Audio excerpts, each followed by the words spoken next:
تو ایک مسلمان جب آخرت کے دن پر ایمان لاتا ہے تو اس کی زندگی پر، اس کے ایمان پر بڑے ہی مثبت اثرات لاحق ہوتے ہیں۔ یہ زندگی کسی وقت بھی ختم ہو جانی ہے اور رب کے سامنے پیش ہونا ہے، حقیقی دن آنا ہے، اتنا لمبا اور طویل دن آنا ہے۔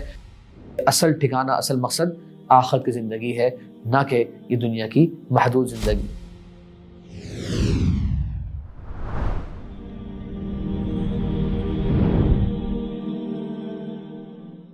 بسم اللہ والحمد للہ والصلاة والسلام علی رسول اللہ، اما بعد۔ ناظرین کرام، ہمارے اس پروگرام موت کے بعد میں آپ سب کو خوش آمدید کہتا ہوں۔ جیسا کہ گزشتہ اقساط میں ہماری اس بارے میں بات ہوئی کہ آخرت کے دن پر ایمان لانے کی کیا اہمیت اور کیا ضرورت ہے، اسی طرح قرآن و حدیث میں اس کے کتنے دلائل موجود ہیں، اور ہم نے کچھ عقلی دلائل سے بھی ثابت کیا کہ یہ دن برحق ہے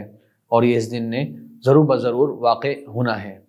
آئیے اپنی گفتگو کو اسی انداز سے آگے بڑھاتے ہیں اور اس موضوع سے متعلق مزید کچھ احکام و مسائل جاننے کی کوشش کرتے ہیں۔ ناظرین کرام، ایک مسلمان جب آخرت کے دن پر ایمان لاتا ہے تو اس کی زندگی پر، اس کے ایمان پر بڑے ہی مثبت اثرات لاحق ہوتے ہیں۔ تو ایک موضوع ہے کہ ایمان بالیوم الآخر کے کیا ثمرات ہیں، آخرت کے دن پر ایمان لانے کے کیا فائدے ایک مسلمان کو حاصل ہوتے ہیں۔ آج کی اس مختصر نشست میں انشاءاللہ میں آپ کے سامنے 10 فوائد ذکر کروں گا جو انشاءاللہ العزیز اگر ایک مسلمان ان پر غور کرے تو یہ 10 کے 10 فائدے اس کے لیے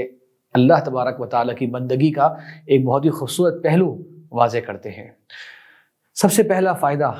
آخرت کے دن پر ایمان لانے کا، اور سب سے بڑا ثمرہ آخرت کے دن پر ایمان لانے کا یہ ہے کہ بندہ اپنے رب کی پوری طرح اطاعت کر رہا ہے، کہ جس بات کو اس کے رب نے بتایا بندہ اس کی تصدیق کر رہا ہے، بندہ اس پر ایمان لے کر آ رہا ہے۔ تو جس طرح اللہ تبارک و تعالیٰ نے ایمان لانے کا حکم دیا، ایک مسلمان اس پر ایمان لے آتا ہے، ان تمام مراحل، تمام باتیں جو قیامت کے دن ہونے والی ہیں اس کی تصدیق کر لیتا ہے، تو اللہ تبارک و تعالیٰ اس بندے کے اس ایمان کو بڑا ہی پسند فرماتے ہیں، اور تبھی بار بار اے لوگوں جو ایمان لائے، تو یہ ایمان لانا یہی ہے کہ ہم سچے دل سے ان کی تصدیق کرتے ہیں اور یقین رکھتے ہیں کہ واقعی جس طرح ہمارے رب نے بتایا یہ تمام مراحل اسی طرح واقع ہونے والے ہیں۔ دوسرا فائدہ کہ انسان کا ایمان بڑھتا ہے کہ جس رب کی میں عبادت کر رہا ہوں اس رب کی کتنی قدرت ہے، کہ یہ تمام مخلوقات، یہ تمام جہاں سب کچھ فنا ہو جائے گا، اتنا بڑا عالم نظر آتا ہے، جس نے اس کو پیدا کر دیا وہی اس کو فنا کرنے پر قادر ہے، کل من علیہا فان۔ تو اس رب کی عظمت انسان کے دل میں پیدا ہوتی ہے کہ اس تمام کائنات کا جو پیدا کرنے والا ہے وہی اس کو فنا کرنے پر قادر ہے، اور پھر جن کو ان میں سے وہ چاہے گا وہ دوبارہ سے پیدا کرنے پر قادر ہے اور اپنے سامنے کھڑا کرنے پر قادر ہے۔ تو انسان کا ایمان بڑھتا ہے اپنے رب کی عظمت اور اپنے رب کی قدرت کے تعلق سے۔ تیسرا فائدہ کہ انسان کو اللہ تبارک و تعالیٰ کے فضل کی امید ہوتی ہے۔ جب جنت کا تذکرہ پڑھتا ہے، شفاعت کا تذکرہ پڑھتا ہے، حوض کوثر کے بارے میں بات جانتا ہے، قیامت کے دن یہ سب چیزیں ہونے والی ہیں، تو اسے اپنے رب کی فضل کی تلاش کا شوق پیدا ہوتا ہے۔ اور جب عذاب اور حشر کی سختیاں اور وہ مشکل حالات جو آنے والے ہیں ان کے بارے میں جب پڑھتا ہے تو اسے اپنے رب کے عذاب کا خوف دل میں پیدا ہوتا ہے۔ تو امید اور خوف، یہ دو چیزیں جو ہر وقت میرے اور آپ کے ایمان کا حصہ ہونی چاہیے۔ ہمیشہ اپنی زندگی ہمیں اس انداز سے گزارنی چاہیے کہ نہ ہی اس کے اندر غفلت میں چلے جائیں امید لگا کر، اور نہ ہی اس کے اندر مایوسی میں چلے جائیں خوف اپنا کر، بلکہ امید اور خوف کے درمیان جو رہنے کا دین اسلام نے ہمیں اور آپ کو حکم دیا ہے۔ انسان آخرت کے دن پر ایمان لا کر ان دونوں اشیاء کو بہتر انداز سے بیلنس کر کے زندگی آگے بڑھاتا ہے۔ چوتھا فائدہ یہ کہ انسان بہتر سے بہتر اخلاق اور بہتر سے بہتر عمل کرنے کی کوشش کرتا ہے، اور برے اخلاق اور ظلم اور زیادتی اور گناہوں سے بچنے کی کوشش کرتا ہے کہ بھائی یہ زندگی کسی وقت بھی ختم ہو جانی ہے اور رب کے سامنے پیش ہونا ہے، حقیقی دن آنا ہے، اتنا لمبا اور طویل دن آنا ہے۔ تو وہ دن پر ایمان لانے کا انسان کے عمل اور اس کے اخلاق پر بڑا ہی مثبت اثر پڑتا ہے۔ پانچواں فائدہ اس تعلق سے یہ ہے کہ جب دنیا میں انسان پر طرح طرح کی آزمائشیں آتی ہیں، تکلیفیں آتی ہیں، پریشانیاں آتی ہیں،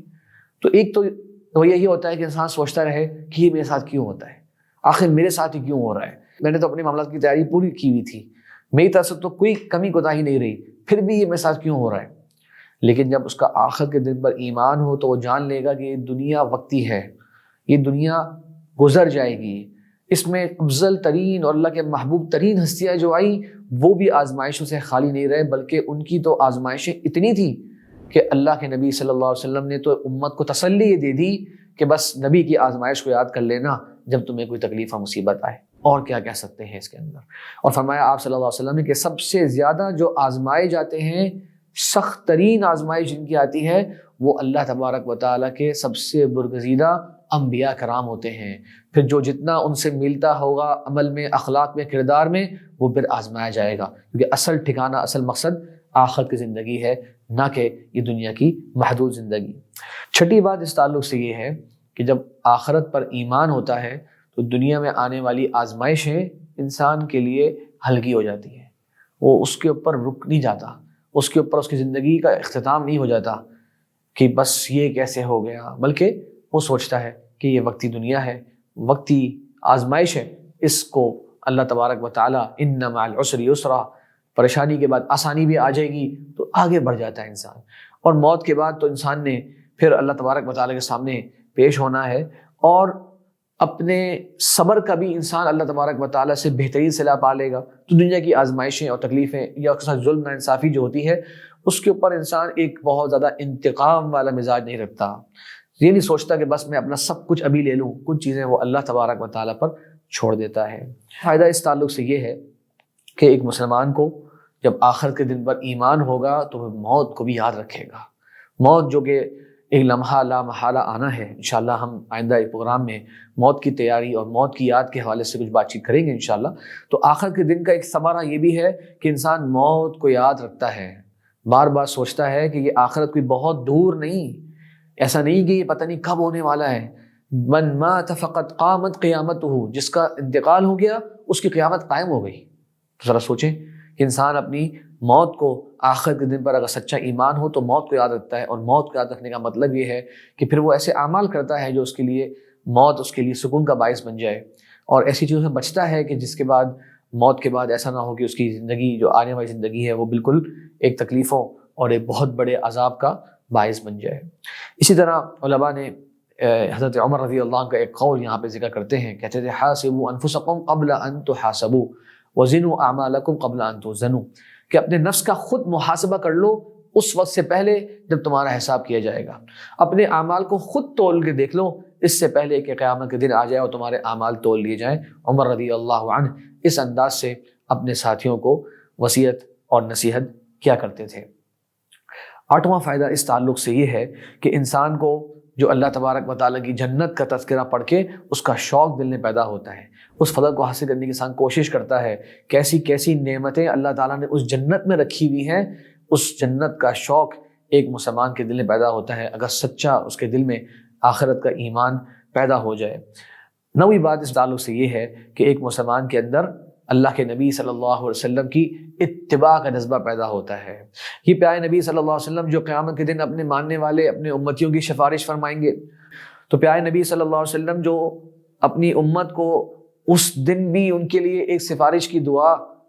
چھوڑے بیٹھے ہیں کہ قیامت کے دن اللہ کے رسول نے فرمایا کہ ایک دعا جو اللہ تعالیٰ ضرور قبول فرمائے گا، میں نے وہ اپنی امت کے لیے رکھی ہے، جو اس حالت میں مجھ سے ملے کہ وہ اللہ کے ساتھ کسی کو شریک نہیں ٹھہراتا ہوگا، اس کو اس سفارش اس دعا کی برکت حاصل ہو جائے گی۔ آخری ثمرہ اس تعلق سے جو ذکر کرنا چاہتا ہوں اور بات ختم کرتا ہوں وہ یہ ہے کہ پوری زندگی ایک بامقصد زندگی بن جاتی ہے اگر حقیقی معنوں پر قیامت کے دن پر انسان کا ایمان ہو جائے۔ ذرا غور کریں، ایک شخص ہے وہ اس دن پر ایمان لے کر نہیں آتا، سوچیے اس کی صبح اور شام کیسے گزرتی ہوگی۔ وہ صرف یہ سوچتا ہوگا کہ میرے پاس صرف اتنا ٹائم ہے کہ میں اپنی دنیا کی جو تھوڑی سی زندگی ہے جس کی کوئی گارنٹی نہیں ہے اس کو ٹھیک کر لوں، اس میں اپنے آپ کو بہتر سے بہتر کسی طریقے سے انوالو کر لوں، تعلیم ہو، ہنر ہو، کاروبار ہو، اور اگر کسی بھی ٹائم کوئی حادثہ ہو گیا میرے ساتھ تو میری زندگی ختم۔ لیکن ایمان والے کے بارے میں سوچیں کہ اس کی اتنی بامقصد زندگی بن جاتی ہے کیونکہ وہ اللہ کو پہچان چکا ہوتا ہے، آخر کے دن پر ایمان سچا اس کے دل میں جب ہوتا ہے تو وہ زندگی میں ڈھنگ کے کام کر رہا ہوتا ہے، وہ زندگی کے اندر مثبت کام کر رہا ہوتا ہے، وہ تعلیم بھی اگر حاصل کر رہا ہوتا ہے تو وہ اپنے آپ کو بہتر اور باشعور انسان بنانے کے لیے حاصل کر رہا ہوتا ہے، وہ رزق حلال بھی کما رہا ہوتا ہے، اس کے دل میں ہوتا ہے کہ میرے پر جو حقوق اور واجبات ہیں جو اللہ تبارک و تعالیٰ نے میرے اوپر لازم کیے ہیں، میں ان کو ادا کروں بہتر طریقے سے، اپنے گھر والوں پہ بھی خرچ کروں، اپنے والدین کی میں اکرام کر سکوں، اور جو زائد پیسے بچے میں اس کو اللہ کی راہ میں خرچ کر سکوں، تو وہ ایک بہت ہی بامقصد زندگی گزار رہا ہوتا ہے، چاہے وہ نوکری میں ہو، چاہے وہ تجارت میں ہو، چاہے وہ کسی بھی قسم کے دنیا کے ہنر سیکھنے میں ہو، اس کی زندگی کا ایک مقصد بن جاتا ہے۔ تو سب سے بڑا ثمرہ تو آخرت پر ایمان لانے کا یہ ہے کہ بس صرف یہ دنیا نہیں ہے، یہ دنیا کسی بھی حالت میں ختم ہو جائے، اگر میں موت کی تیاری پر ہوں اور اگر میں بھلائی کے کام کر رہا ہوں تو میں گھاٹے میں نہیں ہوں، میں فائدہ ہی فائدہ ہے میرے لیے، کیونکہ اصل تو عالم وہی ہے، وَإِنَّ الدَّارَ الْآخِرَةَ لَهِيَ الْحَيَوَانُ، ہمیشہ ہمیشہ باقی رہنے والا جو عالم ہے اور جو وقت ہے وہ تو آخرت کی